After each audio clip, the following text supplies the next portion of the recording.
나 표현하리라. 다 고백 못해도 나 고백하리라. 다 할 수 없어도 나 알아가리라. 다 닮지 못해도 나 닮아가리라.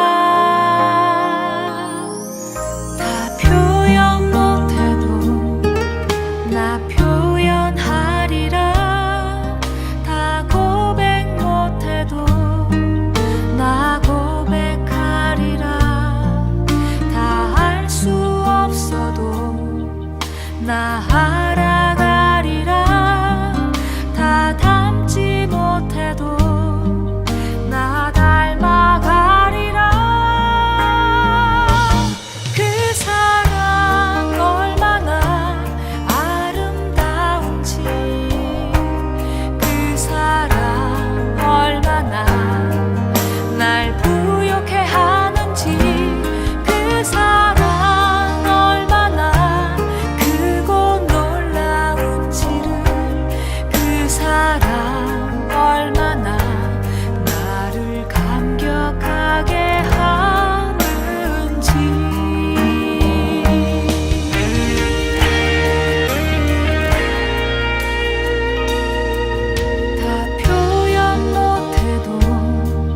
나 표현하리라. 다 고백 못해도 나 고백하리라. 다 알 수 없어도 나 알아가리라. 다 닮지 못해도 나 닮아가리라.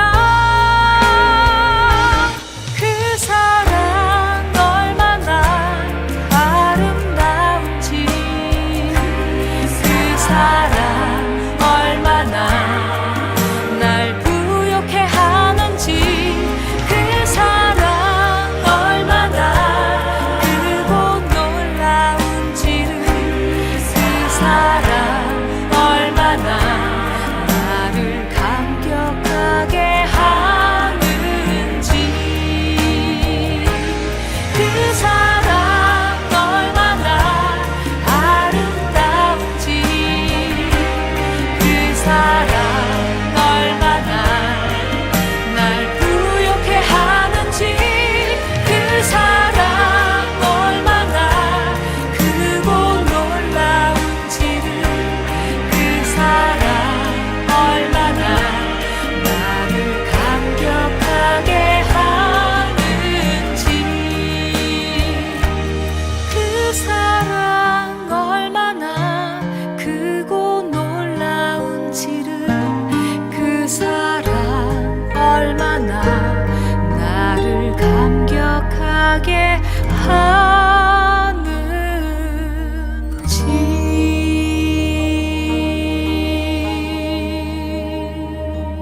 하소서. 찬양할 때 내 영이 춤추게 하소서. 내 삶으로 주의 영광을 드러내게 하소서. 예배할 때 내 영이 기쁘게 하소서. 내 온몸이 주의 향기로 가득하게 하소서.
서 있는 곳 어디서나 하나님을 예배합니다.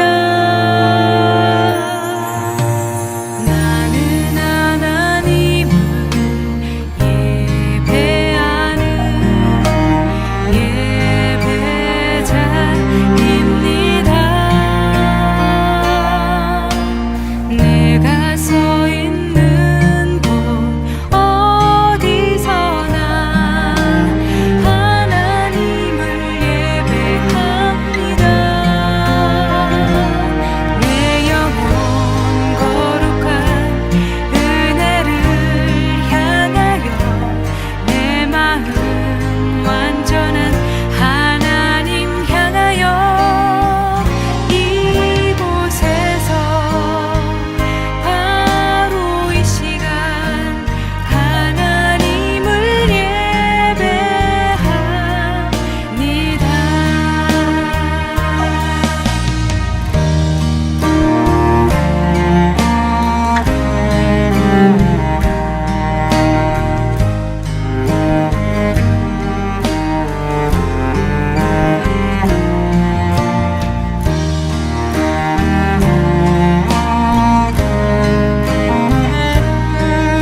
창세기 42장 1절에서부터 17절 말씀 교독하겠습니다. 1절 말씀. 그때에 야곱이 애굽에 곡식이 있음을 보고 아들들에게 이르되 너희는 어찌하여 서로 바라보고만 있느냐. 야곱이 또 이르되 내가 들은즉 저 애굽에 곡식이 있다 하니 너희는 그리로 가서 거기서 우리를 위하여 사오라.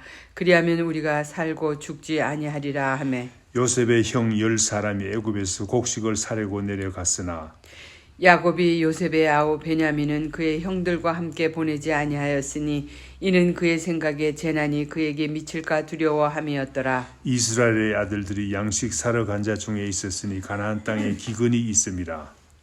때에 요셉이 나라의 총리로서 그 땅 모든 백성에게 곡식을 팔더니 요셉의 형들이 와서 그 앞에서 땅에 엎드려 절하매 요셉이 보고 형들인 줄 아나 모르는 체하고 엄한 소리로 그들에게 말하여 이르되 너희가 어디서 왔느냐. 그들이 이르되 곡물을 사려고 가나안에서 왔나이다. 요셉은 그의 형들을 알아보았으나 그들은 요셉을 알아보지 못하더라. 요셉이 그들에게 대하여 꾼 꿈을 생각하고 그들에게 이르되 너희는 정탐꾼들이라 이 나라의 틈을 엿보려고 왔느니라. 그들이 그에게 이르되 내 주여 아니니이다. 당신의 종들은 곡물을 사러 왔나이다. 우리는 다 한 사람의 아들들로서 확실한 자들이니 당신의 종들은 정탐꾼이 아니니이다. 요셉이 그들에게 이르되 아니라 너희가 이 나라의 틈을 엿보러 왔느니라. 그들이 이르되 당신의 종 우리들은 12형제로서 가나안 땅 한 사람의 아들들이라. 막내 아들은 오늘 아버지와 함께 있고 또 하나는 없어졌나이다. 요셉이 그들에게 이르되 내가 너희에게 이르기를 너희는 정탐꾼들이라 한 말이 이것이니라. 너희는 이같이 하여 너희 진실함을 증명할 것이라. 바로의 생명으로 맹세하노니 너희 막내 아우가 여기 오지 아니하면 너희가 여기서 나가지 못하리라. 너희 중 하나를 보내어 너희 아우를 데려오게 하고 너희는 갇혀 있으라. 내가 너희의 말을 시험하여 너희 중에 진실이 있는지 보리라. 바로의 생명으로 맹세하노니 그리하지 아니하면 너희는 과연 정탐꾼이라 하고 17절 말씀 다 같이 그들을 다 함께 3일을 가두었더라. 아멘. 요셉이 애굽의 총리가 됩니다. 7년 동안 계속된 풍년에 곡식을 매년 5분의 1씩 거두어서 쌓아두었습니다. 이제 애굽 땅에 풍년이 그치고 흉년이 들기 시작합니다. 다른 나라에도 흉년이 들었습니다. 그러나 애굽은 요셉의 지혜로운 정책으로 말미암아 양식이 있었습니다. 창세기 41장 57절 말씀에 이때 형편이 잘 나타나 있습니다.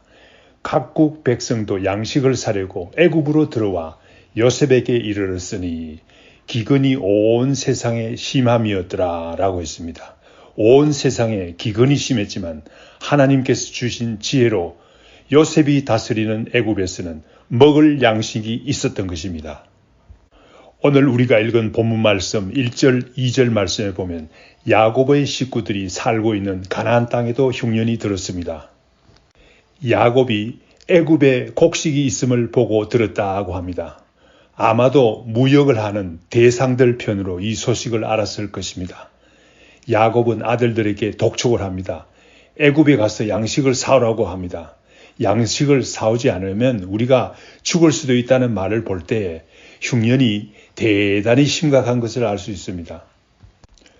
하나님께서는 흉년을 통해서 자신의 뜻을 이루시는 분이신 줄 믿습니다. 창세기는 이스라엘 백성들의 애굽으로 이주하는 것으로 끝이 납니다. 애굽 이주의 시작은 요셉이 팔려서 애굽으로 내려감으로 시작이 됩니다. 그러나 10명이나 되는 요셉의 형들이 애굽으로 내려감으로 본격적으로 시작이 됩니다. 그런데 이스라엘 백성의 애굽의 이주는 하나님께서 이미 아브라함에게 말씀하신 사건인 것을 알 수 있습니다. 창세기 15장 12절에서 14절 말씀에 나와 있습니다. 읽어보겠습니다. 창세기 15장 12절 말씀. 해질 때에 아브라함에게 깊은 잠이 임하고 큰 허감과 두려움이 그에게 임하였더니 여호와께서 아브라함에게 이르시되 너는 반드시 알라 내 자손이 이방에서 객이 되어 그들을 섬기겠고 그들은 400년 동안 내 자손을 괴롭히리니 그들이 섬기는 나라를 내가 징벌할지며 그 후에 내 자손이 큰 재물을 이끌고 나오리라. 그렇습니다. 하나님께서는 이 모든 계획을 이미 다 준비하고 계신 것을 알 수 있습니다. 이 하나님의 계획은 이스라엘 백성의 출애굽 사건으로 끝이 납니다. 우리가 당하는 풍년이나 흉년도 다 하나님의 계획 아래 모든 일이 일어나는 줄 믿습니다. 모든 세계 역사가 하나님의 뜻에 따라 진행되는 줄 믿습니다. 오늘 본문 말씀으로 다시 돌아갑니다. 3절 5절에 보면 드디어 요셉의 형제들이 애굽으로 양식을 구하러 내려갑니다. 형제 10사람이 애굽으로 내려간 사실을 알 수 있습니다. 그런데 야곱이 막내 아들 베냐민은 보내지 않습니다. 재난이 베냐민에게 미칠까 두려워했다고 합니다. 야곱은 자기가 사랑하던 아들 요셉을 잃고 각별히 조심하는 모습을 볼 수 있습니다. 자기가 사랑하던 아내 라헬이 낳은 아들 중에서 하나 남은 아들이기 때문에 특별히 조심하는 것을 알 수 있습니다. 본문 말씀 6절에서 8절에 요셉과 10 형제들의 첫 만남이 일어납니다. 요셉이 애굽의 총리로서 곡식을 파는 일을 총감독하고 있었습니다. 요셉의 10 형제가 요셉 앞에 엎드려 양식을 구합니다. 요셉은 형들을 곧 알아봅니다. 그러나 형들은 요셉을 알아보지 못합니다. 감히 요셉이 총리가 되었다는 사실을 상상도 못했을 것입니다. 또한 형들이 땅에 엎드려 있었기 때문에 알아보지 못했을 것입니다. 요셉은 형들을 금방 알아차렸으나 모르는 체하고 엄한 소리로 물었습니다. 너희가 어디서 왔느냐? 형님들이 대답합니다. 곡물을 사러 가나안에서 왔습니다. 왜 요셉이 형들을 향해서 모르는 체하고 엄한 소리로 물었겠습니까?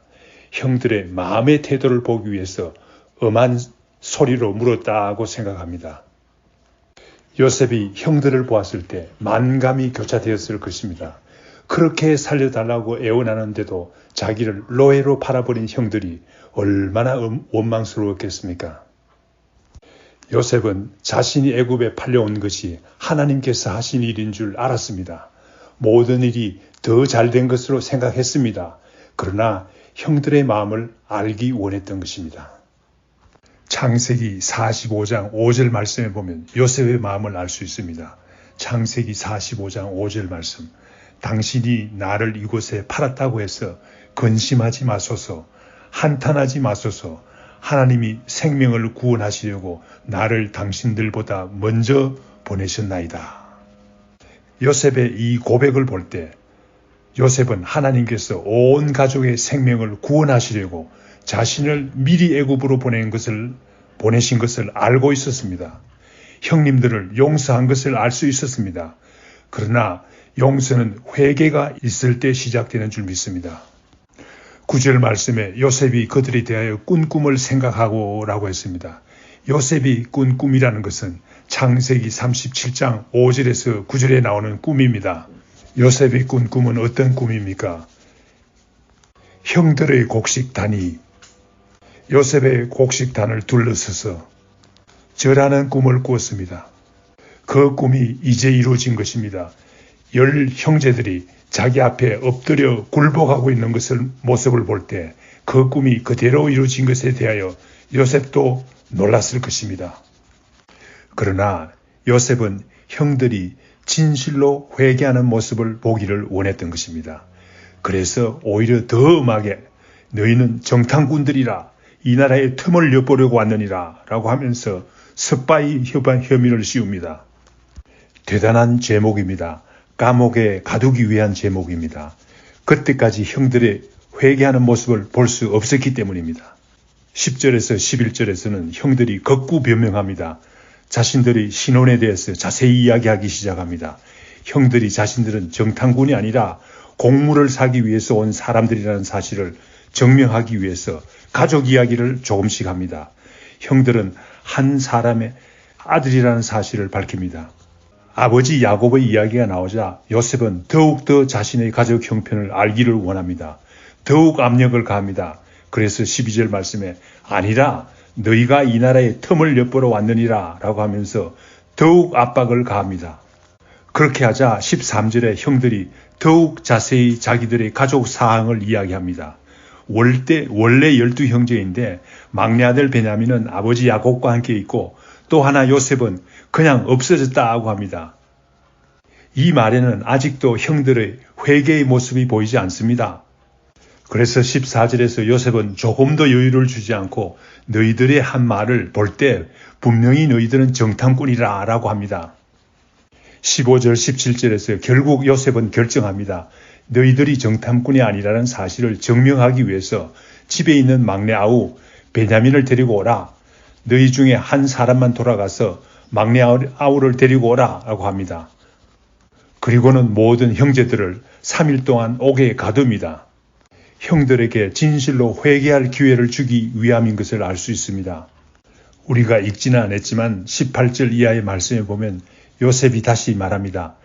자신은 하나님을 경외하는 사람임을 밝힙니다. 그리고 다소 유화책을 제시합니다. 너희 형제 중 한 사람만 옥에 갇히고 다른 사람들은 곡식을 가지고 가서 우선 집안의 굶주림을 면하라. 너의 막내 아우를 데리고 오라. 그리하면 너희 말이 진실함이 증명되리라 라고 합니다. 21절 22절 말씀에 보면 그제서야 형들이 다소 회개하는 모습을 보입니다. 그들이 서로 말하기를 우리가 아우의 일로 말미암아 범죄하였도다. 그가 우리에게 액을 할 때 그 마음의 괴로움을 보고도 듣지 아니하였으므로 이 괴로움이 우리에게 임하는도다 라고 하면서 회개하는 모습을 보입니다. 또한 큰 형님 르우벤은 요셉을 노예로 팔아버리는 것에 대해 반대하였다는 사실도 알게 됩니다. 이 말을 듣고 요셉은 형들을 잠시 떠나서 혼자서 울고 다시 돌아옵니다. 요셉의 말대로 시몬을 결박합니다. 다른 형들은 각각 자루에 곡물을 채워서 주고 돈은 몰래 자루에 다시 넣습니다. 또한 형들이 길에서 먹을 양식도 따로 줍니다. 요셉은 형들에게 자상한 모습을 보여주고 있습니다. 요셉의 형들이 길을 가다가 자루를 열어보았습니다. 돈이 그대로 들어있습니다. 놀랍니다. 두려워합니다. 형들이 집에 돌아와서 이 모든 일들을 아버지 야곱에게 다 이야기합니다. 야곱은 막내 아들 베냐민을 데리고 애굽으로 가야 한다는 사실도 알게 됩니다. 그러나 야곱은 베냐민을 데리고 갈 수 없다는 완강한 입장을 보입니다. 그러나 결국 아들 중에서 넷째 아들 유다가 자신이 담보가 되겠다는 희생적인 제안에 감동함을 받습니다. 그래서 야곱은 창세기 43장 13절 14절에서 보면 드디어 베냐민을 데리고 갈 것을 허락합니다. 그렇게 집착하던 라헬과 그의 아들에 대한 고집을 포기합니다. 하나님을 의뢰함으로 자신의 고집을 버리는 것을 알 수 있습니다. 창세기 42장에서 얻은 교훈은 무엇입니까? 저는 대개 3가지 교훈을 얻게 되었습니다. 첫째, 미리 말씀드린 바와 같이 역사는 하나님께서 이루어 가십니다. 그의 뜻에 따라서 역사는 역동적으로 흘러갑니다. 애굽의 역사가 그렇습니다. 이스라엘이 애굽으로 내려가는 일과 이스라엘의 구원의 역사와 출애굽의 역사가 그렇습니다. 그래서 우리는 역사를 his story라고 하지 않습니까? 하나님의 이야기라는 말입니다. 역사는 하나님의 이야기라는 말입니다. 둘째, 하나님께서 주신 꿈은 반드시 이루어집니다. 바로의 꿈이 그대로 이루어졌습니다. 요셉의 꿈이 다 이루어지지 않았습니까? 형들의 곡식단들이 요셉의 단을 둘러서서 절하던 꿈이 이루어지지 않았습니까? 요셉은 또한 해와 달과 11별이 절하는 꿈을 꾸었습니다. 해와 달은 누구입니까? 요셉의 부모가 아닙니까? 야곱도 자기의 고집을 꺾고 베냐민을 애굽에 보냄으로써 요셉의 요구에 절하는 일이 일어나지 않았습니까? 셋째, 요셉은 형님들의 죄를 한순간에 적시로 용서하지 못합니다. 요셉이 형님들을 용서하는 이야기는 참으로 긴 이야기입니다. 창세기 42장에서 시작해서 43장, 44장을 거쳐서 45장에 갔어야 형님들은 형님들을 완전히 용서하게 됩니다. 왜 이렇게 용서가 더디게 이루어집니까? 그 원인은 형들의 모습에서 찾을 수가 있습니다. 형들의 회개하는 모습이 그렇게도 더디게 이루어지는 것을 알 수 있게 됩니다. 형님들의 모습에서 우리의 모습을 발견합니다. 형님들의 진실로 회개하는 모습을 보기 원하는 요셉의 모습에서 지금도 우리를 기다리시는 하나님의 모습을 발견합니다. 하나님께서는 우리가 즉시 돌아오기를 바라고 기다리지만 죄를 회개하는 우리의 모습은 너무나 더딥니다. 어떤 사람들은 평생을 회개하지 않다가 죽음의 병상에서 회개하기도 합니다. 그러나 하나님께서는 그들까지도 기쁜 마음으로 받으십니다. 그러나 우리는 주님께서 부르실 때 즉시 일어나서 응답하는 진실로 하나님을 기쁘게 하는 사람들이 되어야 되겠습니다. 다 같이 기도하겠습니다. 주님께서 주신 꿈은 반드시 이루어진다는 사실을 알게 해 주신 것 감사합니다. 우리는 꾸는 꿈이 많습니다. 우리의 꿈이 주님의 꿈이 되게 하여 주시고 반드시 이루어 주실 것을 신뢰합니다. 주님의 몸된 교회를 세워주시기를 간절히 빌고 원하옵나이다. 우리의 꿈이 교회를 세우는 일입니다. 이 꿈을 이루어 주시옵소서. 또한 주님, 우리는 너무나 이 세상 일에 사로잡혀서 주님께서 회개하라고 기회를 주셔도 너무나 더딥니다. 주님, 저희들의 마음을 새롭게 하여 주시옵시고 주님의 부름에 즉시 응답하게 하시옵기를 간절히 빌고 원하옵나이다. 예수님의 이름으로 기도드립니다. 아멘.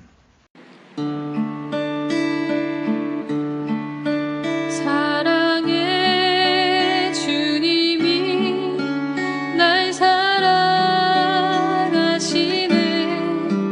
내 모습 이대로 받으셨네.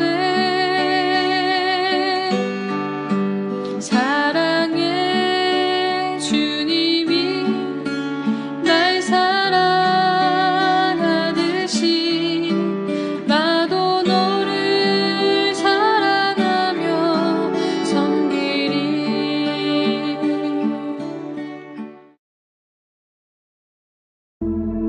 하늘에 계신 우리 아버지여, 이름이 거룩히 여김을 받으시오며 나라가 임하시오며 뜻이 하늘에서 이루어진 것 같이 땅에서도 이루어지이다.